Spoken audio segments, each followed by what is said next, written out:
Kembali di Breaking News Metro TV, pemirsa korban gempa bumi di Kabupaten Cianjur, Jawa Barat terus berdatangan ke RSUD Sayang. Untuk informasi lebih lanjut, kita akan kembali bergabung dengan jurnalis Rifki Nafis di Cianjur, Jawa Barat. Rifki, kesibukan di RSUD Sayang di titik Anda berada terus meningkat seperti itu ya. Bagaimana situasi terkini? Apakah masih banyak sekali mobilitas korban yang masuk atau yang berdatangan ke RSUD Sayang hingga saat ini?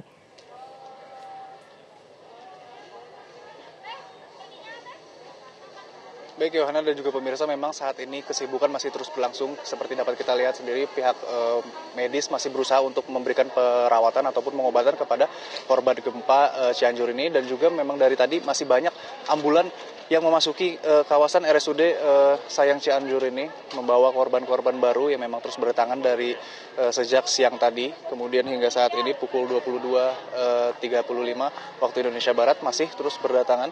Dan kita lihat sendiri memang setelah dibangun tenda-tenda pengungsian untuk kemudian diisi oleh korban-korban agar terlindungi dari suhu, cuaca dan juga kondisi malam yang cukup dingin. Tapi memang masih ada beberapa di antara mereka yang belum kebagian tenda tersebut dan juga masih harus menunggu di luar tenda dengan menggunakan terpal sebagai alasnya dan juga selimut yang dibagikan oleh pihak RSUD dan juga pihak BNPB Provinsi Jawa Barat. Dan dapat kita lihat sendiri memang banyak di antara mereka sudah mencoba untuk beristirahat karena memang sejak tadi siang mereka sudah dilakukan evakuasi begitu ya, datang ke rumah sakit sejak siang hari, dan saat ini pukul 22.36 mereka sudah mulai mencoba untuk istirahat meskipun memang rasanya agak sulit mengingat kondisi di sini masih cukup crowded dengan keramaian yang begitu riuh, ditambah lagi sirine-sirine ambulan yang terus terdengar begitu ya,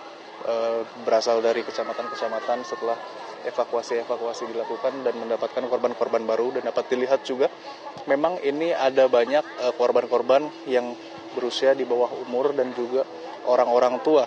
Seperti saat ini saya sudah bersama dengan salah satu keluarga korban yang akan kami mintai keterangan. Sebelumnya Ibu, maaf boleh ganggu waktunya sebentar?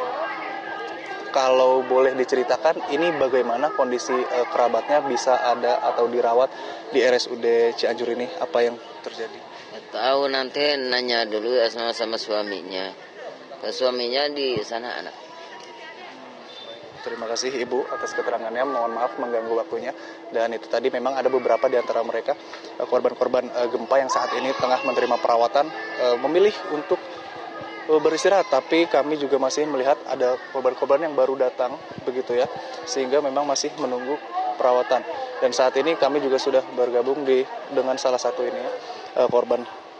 Kang, sempat membantu evakuasi korban?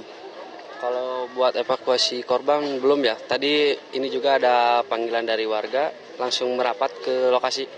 Itu bisa diceritakan bagaimana kondisi sebenarnya? Kalau kondisi ya kalau daerah pedalaman kondisinya ya lumayan hancur, korban juga banyak belum yang dievakuasi. Ini Akang sendiri datang dari kecamatan apa? Saya dari Bandung. Ya, alhamdulillah rekan-rekan Bandung juga merapat semua ke. Terima kasih. Itu tadi juga salah satu keterangan dari bisa dibilang relawan yang ikut membantu dalam penanganan korban gempa di RSUD Cianjur daerah Sayang ini khususnya, di mana posko darurat saat ini sedang penuh begitu ya dengan kegiatan hilir mudik oleh tenaga kesehatan korban maupun kerabat korban yang tengah menunggu dan juga mendampingi kerabatnya yang menjadi korban dalam bencana gempa bumi saat ini. Di Paritu ini kosong. Dari mana ini Pak? Ini sih nggak tahu sih, saya juga kerja di sini. Dan kita masih terus menyaksikan korban-korban berdatangan sehingga masih terus memenuhi area parkir yang memang dijadikan sebagai posko darurat ataupun sementara RSUD Cianjur. Dan melihat kondisinya memang dapat kita lihat terkait konsumsi dan juga logistik. Korban dari gempa bumi Cianjur ini memang sudah mendapatkan atau terdistribusi logistik khususnya untuk makanan dan juga minuman. namun memang masih ada kekurangan, yaitu dapur umum yang belum tersedia di area ini sehingga memang masih harus ditingkatkan. Kemudian juga pembagian alat-alat untuk mereka beristirahat seperti selimut juga sudah didistribusikan, dan saat ini kami juga melihat banyak di antara mereka yang mencoba untuk beristirahat dan sambil menunggu asesmen pihak rumah sakit, di mana saat ini mereka tengah mencoba untuk menentukan korban-korban prioritas untuk dimasukkan ke dalam tenda. Yohana. Baik, Rifki, mayoritas dari korban yang ada di sana itu mengalami luka apa, Rifki? Apakah mungkin ada informasi yang bisa Anda sampaikan terkait hal ini?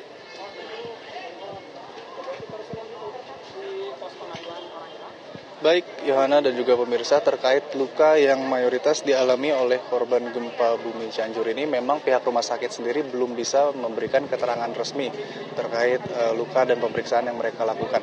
Namun dalam pantauan kami di lapangan, memang mayoritas luka yang dialami oleh korban adalah luka di badan, khususnya bagian bahu dan juga kepala, di mana banyak di antara mereka yang mengalami luka kepala sehingga harus dilakukan perban. Dan saat ini juga kami sudah bersama dengan salah satu korban yang baru saja datang, di mana harus ada penanganan.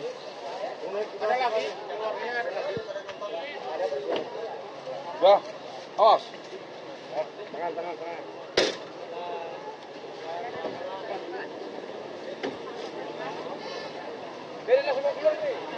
Dan inilah kondisi terkini di mana ambulans memang selalu keluar masuk hilir mudik.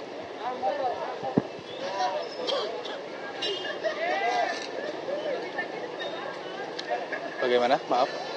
Ya, Rifki, seberapa banyak personil TNI dan Polri yang dikerahkan ke RSUD Sayang untuk membantu penanganan perawatan medis para warga dampak gempa kali ini?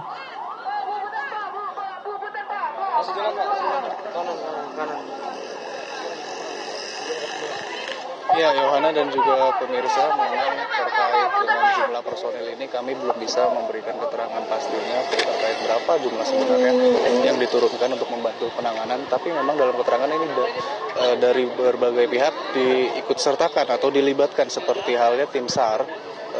Pasukan Kota Bandung sendiri sudah dikerahkan untuk membantu penanganan di RSUD ataupun di Cianjur, tepatnya di lokasi terjadinya bencana. Dan saat ini kalau kita saksikan, memang pihak TNI dan juga pihak kepolisian sejak siang tadi terus membantu penanganan, mulai dari penanganan langsung, menurunkan dan menaikkan korban ke dalam ambulans, maupun mengatur jalannya lalu lintas, di mana memang sejak siang tadi sempat terjadi cukup kepadatan di lalu lintas, memang utamanya setelah gempa terjadi dan banyak korban yang dilarikan ke RSUD Cianjur ini.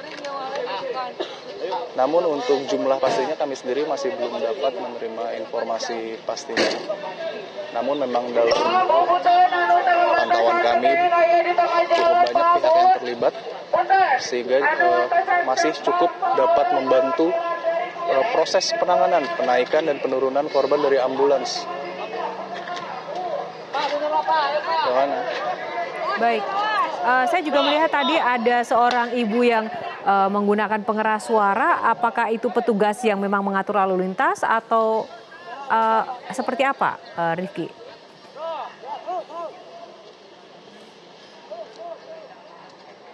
Ya, memang beberapa dari petugas kepolisian membantu dalam mengatur penanganan korban-korban gempa bencana di Cianjur ini, termasuk ibu tadi yang menggunakan pengeras suara untuk mengatur jalannya perawatan ataupun penanganan, karena ini memang sebagai salah satu upaya untuk melancarkan proses yang bisa dibilang cukup hektik dan crowded, di mana memang dibutuhkan upaya untuk mengatur agar semuanya lancar, karena dapat dilihat hilir mudik masyarakat, baik itu ambulan, petugas medis, keluarga, korban, cukup padat di area RSUD Cianjur, dan memang semuanya berusaha untuk bekerja sigap dan bekerja cepat untuk menangani, karena memang itu yang menjadi prioritas saat ini. Dan dapat Ya. dilihat bersama-sama juga terus berdatangan ambulans dari kembali ke Ya studio. Rifki, kami juga melihat dari akun media sosial Gubernur Jawa Barat Ridwan Kamil akan membangun rumah sakit darurat. Apakah Anda mengetahui informasi ini di mana rumah sakit darurat itu akan dibangun? Apakah di sekitar RSUD Sayang atau di lokasi mana itu?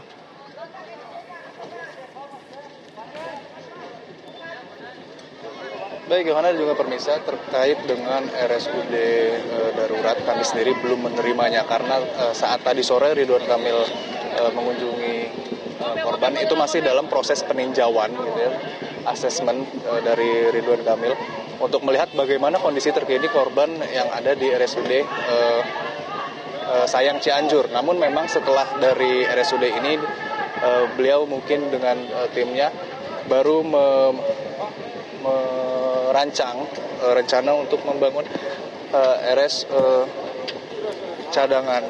Namun memang hingga saat ini kami belum menerima informasi tersebut, terutama terkait dengan lokasi akan dibangunnya fasilitas tersebut. Karena memang saat ini kami masih terus berada di RSUD Sayang Cianjur dan memantau bagaimana penanganan yang saat ini dapat dilihat sendiri oleh pemirsa dan juga teman-teman bahwa penanganan masih terus dilakukan dan semua tenaga medis masih fokus untuk memberikan penanganan pertama setidaknya sebelum selanjutnya diberikan fasilitas atau tempat untuk mereka beristirahat. Yohana. Baik, ya Rizky dan juga pemirsa, ini adalah situasi terkini di RSUD Sayang. Dapat Anda lihat kesibukan masih berlangsung di RSUD ini. Ambulans tadi juga nampak silih berganti, petugas TNI dan juga Polri terus berjibaku untuk mengamankan lokasi dan mengatur lalu lintas mobilitas dari warga yang menjadi korban gempa di Cianjur. Dan seperti yang disampaikan oleh rekan Rifki tadi langsung dari RSUD Sayang bahwa kapasitas dari rumah sakit ini tentu saja menjadi perhatian utama ya karena korban terus bertambah, otomatis jumlahnya juga terus meningkat memadati rumah sakit ini. Dan warga korban gempa yang berada di area halaman rumah sakit ini sebagian besar ditempatkan di tenda dan sebagian besar juga di sela-sela rumah sakit. Dan bagi yang mengalami sakit parah atau luka berat diprioritaskan untuk mendapatkan perawatan di dalam bangunan atau gedung rumah sakit. Sementara untuk tenaga medis yang menangani banyaknya jumlah korban yang terdampak gempa ini tentu saja juga masih kurang mengingat sangat terbatas sekali petugas medis yang juga harus berfokus pada penanganan pasien-pasien lain di rumah sakit ini dan juga pasien-pasien baru yang merupakan warga korban gempa. Yang ini baru salah satu titik ya di RSUD Sayang di wilayah Cianjur.